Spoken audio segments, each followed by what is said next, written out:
Dear friends, அன்பின் வாழ்த்துக்கள்.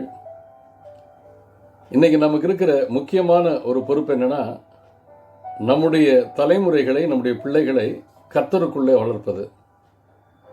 அது நம்முடைய முன்னோர்களுக்கு இருந்ததை காட்டில் நமக்கு மிக கடினமான ஒரு சூழ்நிலையாக இருக்கிறதை நாம் அறிந்திருக்கிறோம். நேற்று காலையில் பணி நிமித்தமாக நான் வெளியே செல்லும் பொழுது என் வீட்டுக்கு எதிர்த்தாப்புல வரிசையாக 3-4 பேர் உட்கார்ந்துருந்தாங்க. எல்லாம் இளைஞர்கள். எல்லாருமே செல்லை வச்சுட்டு அப்படியே கீழே குனிஞ்சிருந்தாங்க. நான் எல்லாம் முடிச்சுட்டு ஏறக்குறைய மதியம் சாப்பாட்டுக்கு பின்னால் வர்றேன். அதே மாதிரி தான் உட்காந்துருக்குறாங்க. எந்த டிஸ்டர்பன்ஸும் இல்லாமல், எந்த மாற்றமும் இல்லாமல். இதுதான் இன்றைக்கு இளைய சமுதாயத்தினுடைய ஒரு பெரும்பாலான போக்கு. இப்படிப்பட்ட சூழ்நிலையில் என்னுடைய பிள்ளைகளை நான் கர்த்தருக்குள்ளே வளர்க்க முடியுமா? அப்படின்னா ஒரு காரியம் நமக்கு தேவை. என்னன்னா, கர்த்தருடைய கிருபை தேவை. நம்முடைய பிள்ளை மட்டுமல்ல, நம்முடைய இளைய சமுதாயம் சரியான பாதையில் நடப்பதற்கும் கடவுளுக்கு பிரியமாக நடப்பதற்கும் நம்ம முயற்சி எடுக்கணும். அதோடு கூட கர்த்தருடைய கிருபைக்காய் காத்திருக்க வேண்டும். கொலேசியருக்கு எழுதின அந்த 3ஆம் அதிகாரம் 20-21 அதைத்தான் சொல்லுகிறார். பிள்ளைகளே, உங்கள் பெற்றோருக்கு எல்லா காரியத்திலையும் கீழ்ப்படியுங்கள், இது கர்த்தருக்கு பிரியமானது. சொல்லும் அடியேன் கேட்கிறேன் அப்படின்னு சொன்ன சாமுவேல்களை இன்றைக்கு திருச்சபையிலும் பெரும்பாலாக பார்க்க முடியலை, குடும்பத்திலையும் பார்க்க முடியலை. ஏன் அப்படின்னு பார்க்கும்பொழுது, ஒருவேளை பெற்றோருடைய வளர்க்கின்ற முறைகள் தவறாக இருக்கா அப்படின்னு பார்க்கும்போது சிம்சோனை பார்க்குறோம்.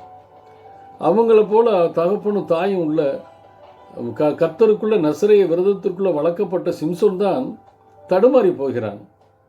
அப்போ பிள்ளை அதே நேரத்தில் தாயற்ற சூழ்நிலையில் வளர்க்கப்பட்ட யோசேப்போ தேவனுக்கு பிரியமாய் கர்த்தருக்கு கீழ்ப்படிந்து நடந்தான். இப்போ பிள்ளைகள் கர்த்தருக்குள்ளே வளருவது கர்த்தருக்கு கொடுக்கிற கிருபை. கர்த்தரால் வருகிற சுதந்திரத்தை, தேவன் கொடுக்கிற சுதந்திரத்தை பெற்றுக்கொள்கிற வண்ணமாய் வளர்ப்பது கர்த்தருடைய கிருபை. அந்த கிருபைக்காக நம்ம இன்னைக்கு ஆண்டவரிடம் மன்றாட வேண்டும். அதைத்தான் கொலேசியரில் திருப்பி சொல்கிறார். பிதாக்களே, உங்கள் பிள்ளைகள் திடனற்று போகாதபடி அவர்களுக்கு கோபம் ஊட்டாதிருங்கள்.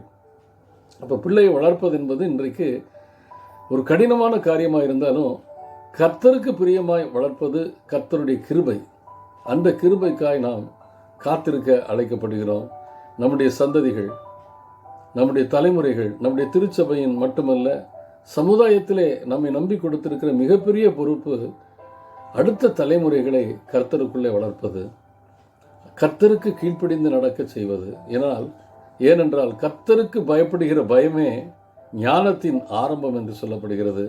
அந்த ஞானத்தை முதலாவது பெற்றோர்களாகிய எங்களுக்கு கொடும் ஆண்டவரே. இந்த பிள்ளைகளை சரியான பாதையில் நடத்துவதற்கு உடைய கிருபை எங்களுக்கு தேவைன்னு சொல்லி ஜெபிப்போம்.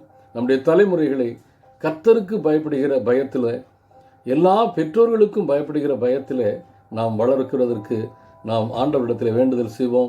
நிச்சயமாக நம்முடைய தலைமுறையை கர்த்தருக்கு பிரியமாய் ஆண்டவர் வழி நடத்துவார். அல்லேலூயா.